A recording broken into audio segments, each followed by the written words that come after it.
The decision today is not without cost here at home. Putin's war is already hurting American families at the gas pump. Since Putin began his military buildup on Ukrainian borders, just since then, the price of the gas at the pump in America went up 75 cents. And with this action, it's going to go up further. I'm going to do everything I can to minimize Putin's price hike here at home.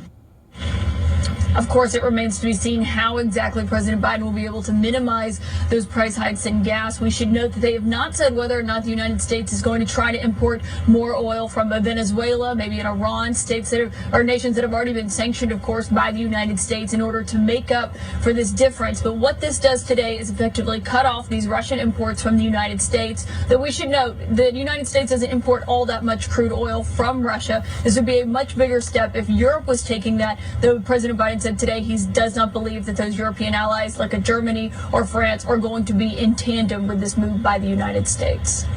Caitlin Collins for us at the White House. Thank you. Joining us now is former Treasury Department spokesperson Hagar Shmali. She was also senior policy advisor in the Treasury Department's sanctions division when Russia annexed Crimea in 2014. Hagar, thank you so much for being here. What does this really mean? What does this ban on oil and gas imports to the U.S., how will this really hurt Putin? Well, in the immediate term, you're talking about robbing the Russian government of anywhere between $5 and $10 billion a year. That's not that much in the grand scheme of things. For us, it's 8% of our energy imports. And for Russia, it's not the largest country to which they export their oil. Russia is the world's third largest producer of oil. However, it's still really strong for a few reasons. First, because what we're saying is that we're leading on this issue. While the United States went at it alone now, we know that President Biden talked about it with European partners on Monday and that they have changed their view on this. And so I would expect Europe to be looking for other sources and ways to import that oil and gas from elsewhere so that they could take a similar move. And that is a message that is being sent with today's action. It's also a message that's saying that we're not afraid to obliterate their economy and we are ready to prepare ourselves to protect our economies and to not be so dependent on Russian oil. And haven't we already seen the EU following suit? Haven't they just announced that they are going to cut some of their imports by 2/3 this year and that they plan to slash it by over the next 8 years entirely? Yes, and you know what? It's just that these moves, especially when you're talking about oil and gas, they can't be done overnight, especially for a country like Europe. For us, we import 8% of our energy imports are from Russia. That's not a lot.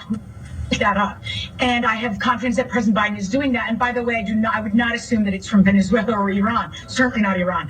But from when you're talking about Europe, they've already indicated that. And by the way, it's also you've seen European energy companies themselves divest, agree not to purchase Russian crude. And that message, that unity that you see, that speaks volumes to President Putin when he's thinking.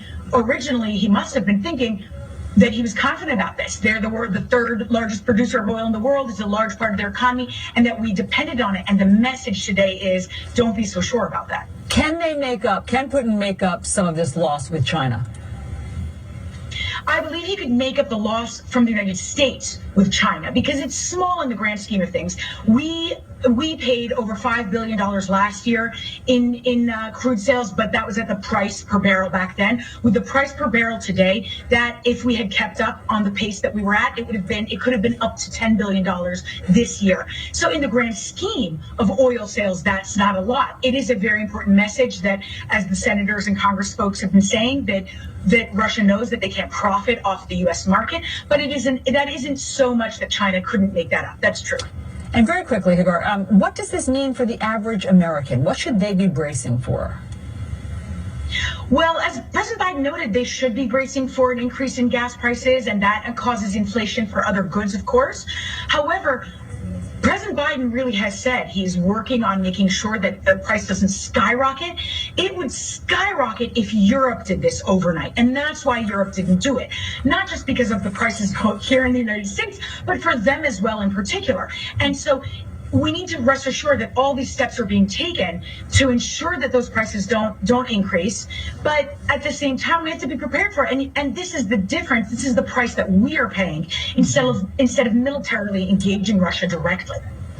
Yes, Hagar Shomali, thank you very much for helping us understand all of this and just the sacrifices that everyone is being asked to make because of this war. Great to talk to you. Thank you.